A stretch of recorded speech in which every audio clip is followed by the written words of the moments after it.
Okay sir. இந்த market crash ஆகிருக்கு அப்படின்னா வந்துட்டு மிடில் கிளாஸ்ல இருக்கவங்க நிறைய பேர் இன்வெஸ்டர்ஸ் இருக்காங்க. அவங்களுடைய கான்ஃபிடன்ஸ் அஃபெக்ட் பண்றதுக்கு நிறைய சான்சஸ் இருக்குமா சார்? எதாவது சொல்கிறேன், இந்த மார்க்கெட்டில் வந்து ஃபஸ்ட்டு 3 இயர்ஸ் தான் நீங்கள் பயப்படுவீங்க. 3 இயர்ஸ் நீங்கள் மார்க்கெட்டில் இருந்துட்டீங்கன்னாக்கா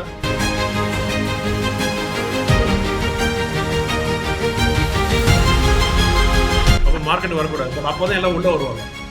அதே மாதிரி மார்க்கெட்டும் யூஸ்ஃபுல்லாக போகும். இப்போ சைக்கிள் இருந்து அடுத்த சைக்கிள் போகும். இது ஒரு டைம் தான். இதெல்லாம் டேக் சம் டைம். பட் கண்டிப்பாக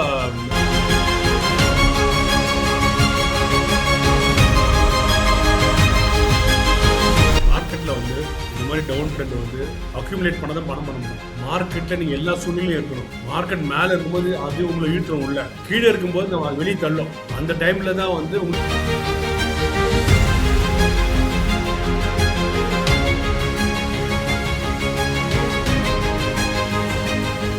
கட்டுமானத்தின் வலிமை, கட்டிடங்களின் பாதுகாப்பு. ஸ்ரீ துர்கா டிஎம்டி கம்பிகள். TVR garden signature living T Nagar இப்போ திருவள்ளூருக்கு வந்தாச்சு. Near D mart on new bypass road, Tiruvallur நகராட்சிக்குட்பட்டது. பிளாட் 20 லட்சம் முதல். கான்டாக்ட் 9955511814. Okay sir. இந்த மார்க்கெட் கிராஷ் ஆகிருக்கு அப்படின்னா வந்துட்டு மிடில் கிளாஸ்ல இருக்கவங்க நிறைய பேர் இன்வெஸ்டர்ஸ் இருக்காங்க. அவங்களுடைய கான்ஃபிடன்ஸ் அஃபெக்ட் பண்றதுக்கு நிறைய சான்சஸ் இருக்குமா சார்? எதாவது சொல்கிறேன், இந்த மார்க்கெட்டில் வந்து ஃபஸ்ட்டு 3 இயர்ஸ் தான் நீங்கள் பயப்படுவீங்க. 3 இயர்ஸ் நீங்கள் மார்க்கெட்டில் இருந்துட்டீங்கன்னாக்கா நீங்கள் மார்க்கெட்டோட எல்லா தட்பவெப்ப சூழ்நிலையும் பார்த்துட்டு இருப்பீங்க. ஓகே, 3 இயர்ஸ் இருந்தாக்கா நீங்கள் வந்து you are a graduate in investing. நீங்கள் டிகிரி வாங்கிட்டீங்கன்னு அர்த்தம். 3 இயர்ஸ்க்குள்ள ஓடி போயிட்டீங்கன்னாக்கா காலேஜ் பாதி நிறுத்தி போயிட்டீங்கன்னு அர்த்தம். உங்களுக்கு ஒன்றுமே தெரியாது. ஸோ நீங்கள் 3 வருஷம் அந்த அந்த அந்த சோதனைகளை தாங்கி இருந்தால் தான் நீங்கள் 3 வருஷம் மார்க்கெட்டில் இருந்து லாஸ் பண்ணவங்க கிடையவே கிடையாது. பர்டிகுலராக மியூச்சுவல் ஃபண்டில் ஸ்டாக்ஸ் 0 ஆகும், மியூச்சுவல் ஃபண்ட் 0 ஆகாது. மியூச்சுவல் ஃபண்டில் 5 வருஷம் நீங்கள் இருந்தீங்கன்னாக்கா போஸ்ட் கிராஜுவேட், இன்னும் 2 வருஷம் தான் பிஹெச்டி, டாக்டரேட். நீங்கள் தான் டாக்டரேட் இன் இன்வெஸ்டிங். ஸோ அதனால பங்குச்சந்தைக்கு 10 வருஷம் பங்குச்சந்தையில் இருந்தாங்கன்னாக்கா தேல் மேக், மியூச்சுவல் ஃபண்டில் இருந்தாங்க தேல் மேக் லாட் ஆஃப் மணி. அதில் மாற்று கருத்தே கிடையாது. இது எல்லா டேட்டா எடுத்து பார்த்தாலும் தெரியும். Okay sir. இப்ப ஃபர்ஸ்ட் டைம் ஒருத்தவங்க இன்வெஸ்ட் பண்ண போறாங்க அப்படின்னா அவங்க காமனா பண்ணக்கூடிய மிஸ்டேக்ஸ்லாம் என்ன, எதெல்லாம் அவங்க கரெக்ட் பண்ணிக்கணும் சார்? ஃபர்ஸ்ட் வந்து excellent, very good question. Okay, very good question. First வந்து நீங்க ஃபர்ஸ்ட் ஸ்டெப் இன் இன்வெஸ்டிங் வந்து உங்களுக்கு எவ்வளவு சர்ப்ளஸ் நீங்க தெரிஞ்சுக்கணும். In income X amount, expense X amount, surplus. இதுதான் ஃபர்ஸ்ட் அரைவ் பண்ணணும். அந்த அமௌண்ட் அரைவ் பண்ணிட்டு, அரைவ் பண்ணது கஷ்டம். அந்த அமௌண்ட் அரைவ் பண்ணிட்டு 10% குஷன் வச்சுக்கலாம். குஷன் வச்சுட்டு நீ இந்த பணத்தை, மீதி பணத்தை எப்படி இன்வெஸ்ட் பண்ணாலும் 2 டைப் ஆஃப் ரிட்டர்ன்ஸ் தான் வரும். ஒன்று ஃபிக்ஸ்ட் ரிட்டர்ன், ஒன்று வேரியபிள் ரிட்டர்ன். ஃபிக்ஸ்ட் ரிட்டர்ன் நீங்க அலோகேட் பண்ணணும். எனக்கு 10,000 ரூபாய் சர்ப்ளஸ், 5,000 ரூபாய் எஃப்டி, 5,000 மியூச்சுவல் ஃபண்ட். அதை முடிவு பண்ணிட்டு மாசம் இன்வெஸ்ட் பண்ணிட்டே இருக்கணும். அடுத்த ஒரு வருஷம் பொறுத்து சர்ப்ளஸ் 10,000 ஆகுதா, 10,000 ரூபாய் பேங்க், 10,000 ரூபாய் மியூச்சுவல் ஃபண்ட். அந்த மாதிரி அப்படிதான் இன்வெஸ்ட் பண்ணணும். ரெண்டாவது மார்க்கெட் சைக்கிள் புரியணும். இப்போ 12 மாசம் இருக்க மாதிரி வெதர் ஒரு வருஷத்துல 4 தடவை மாறுற மாதிரி மார்க்கெட்டோட சூழ்நிலையும் மாறும். ஓகே, மார்க்கெட் வந்து பெசிமிசம், ஸ்கெப்டிசிசம், ஆப்டிமிசம், யூஃபோரியா 4 சைக்கிள்ல இருக்கும். பெசிமிசம் ரொம்ப பயங்கரமா இருக்கும், பயப்படுவாங்க எல்லாரும் மார்க்கெட் பார்த்து. இப்போ வந்து ஸ்கெப்டிசிசம்ல இருக்கு, மார்க்கெட் மேல போகுமா கீழே வருமா இருக்கு.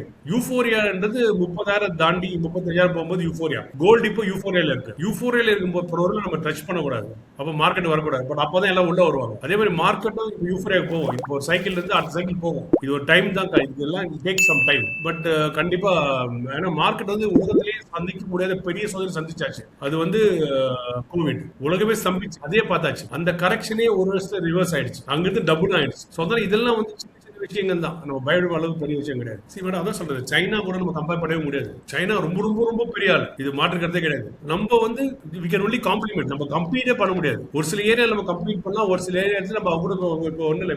இப்போ அவருக்கு பெரிய ஃபோன் கம்பெனி இருந்தது, இந்தியன் பிராண்ட் ஒன்று இருந்தது, மொபைல் ஃபோனு, ஒரு 10-15 இயர்ஸ் பேக். அப்புறம் அவங்க ஒர்க் அவுட் ஆகல ப்ராஃபிட்டபிலிட்டி. இப்போ சைனீஸ் கம்பெனி அவர் மேனுஃபேக்சர் பண்ணியிருக்காரு டெல்லியில. ஸோ அதனால வந்து இப்போ வந்து நம்ம சைனான்றது குவாலிட்டி, அவங்க கிட்ட வந்து இஸ் கிவிங் பிரைஸ். நிறைய பேர் குவாலிட்டி இல்லைன்றாங்க, பட் எல்லா போன்லயும் குவாலிட்டி இருக்கு. ஸோ அதனால அது கூட நம்ம வந்து கம்பீட் பண்றது கஷ்டம், காம்ப்ளிமெண்ட் பண்ணி நம்ம பிசினஸ் பண்ணலாம்.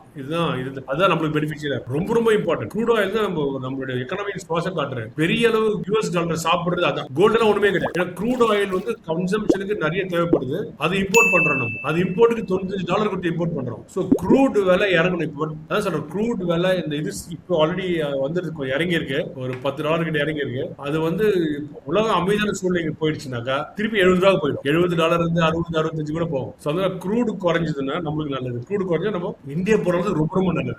எக்ஸ்போர்ட்டர்ஸுக்கு பெனிஃபிட், இம்போர்ட்டர்ஸ்க்கு காசு அதிகமா. இப்போ நீங்க தங்க கடை வச்சிருக்கீங்கன்னா அந்த தங்கம் வந்து $84 கொஞ்சம் இம்போர்ட் பண்ணிருந்தீங்க, இப்போ $94 இம்போர்ட் பண்றீங்க. இம்போர்ட்டர்ஸுக்கு $US மேல போன நஷ்டம், அதிக பொருள் கொடுத்து வாங்கணும். எக்ஸ்போர்ட்டர்ஸுக்கு ஜாக்பாட், ஏன்னா அவங்க துணி தயாரிக்கும் போது $84 இருந்திருக்கும், சப்ளை பண்ணும்போது $95 இருக்கு பேமெண்ட் வரும்போது. ஸோ அதனால exporters will always benefit, importers will always have problems. MSME is a very very என்ன சொல்றது, ரொம்ப ட்ரிக்கி ஏரியா. ஏன்னா அது வந்து இப்போ எல்லாம் kind of formalized.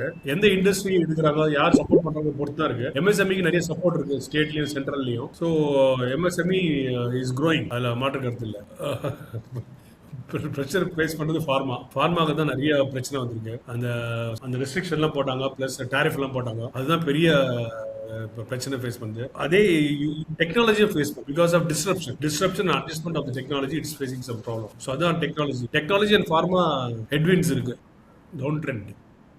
Current down turn வந்துட்டு அக்யூமுலேஷனுக்கு பேஷா இல்லனா ஒரு வார்னிங் சிம்டம்ஸா நம்ம பார்க்கலாம். இது வந்து மார்க்கெட்ல வந்து இந்த மாதிரி டவுன் ட்ரெண்ட் வந்து அக்யூமுலேட் பண்ணதான் பணம் பண்ண முடியும். மார்க்கெட்ல நீங்க எல்லா சூழ்நிலையும் இருக்கணும். மார்க்கெட் மேல இருக்கும்போது அது உங்களை இழுத்துரும் உள்ள, கீழே இருக்கும்போது நம்ம வெளியே தள்ளும். அந்த டைம்ல தான் வந்து உங்களுக்கு டிஸ்கவுண்ட் சேல் போகும். மார்க்கெட்ல நல்ல நல்ல கம்பெனிகள் சீப்பா கிடைக்கும். ஸோ நம்ம வந்து கடையில டிஸ்கவுண்ட் சேல்லாம் வாங்குவோம், மார்க்கெட் டிஸ்கவுண்ட் சேல்ல மார்க்கெட் விட்டு ஓடுவோம். இதான் மனித இயல்பு. ஸோ மார்க்கெட்ல வந்து ஒரு பொருள் ஃப்ரீயா கிடைக்கும் போது, ஒரு ஸ்டாக் பிரைஸ் கம்மியா இருக்கும்போது அந்த கம்பெனில பிரச்சனை எல்லாம் கண்டிப்பா வாங்கணும். ஸோ அது எல்லாருக்கும் சான்ஸ் கொடுக்கும் வாங்குறதுக்கு. ஸோ டவுன் ட்ரெண்ட்ல வாங்குறவங்க தான் வில் மேக் மோர் மணி. இந்த bond else and equality market relation வந்துட்டு கரண்ட் சினாரியோல எந்த அளவுக்கு அஃபெக்ட் பண்ணுது சார்?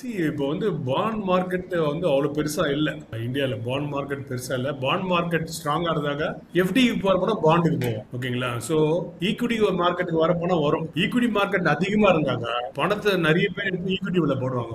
பாண்ட் விலை அதிகமா இருந்தாங்க, கொஞ்சம் பேர் பாண்ட் போடுவாங்க. எஃப்டி இன்வெஸ்ட் பண்றவங்க நிறைய பேர் பாண்டுக்கு போவாங்க. ஈக்விட்டி இன்வெஸ்ட் பண்றவங்க கொஞ்சம் பேர் பாண்டுக்கு போவாங்க. சோ பாண்ட்ன்றது எஃப்டி மாதிரி தான், கொஞ்சம் எஃப்டியோட இன்ட்ரெஸ்ட் ரேட் அதிகமா இருக்கும் கம்பெனி இஷ்யூ பண்றது.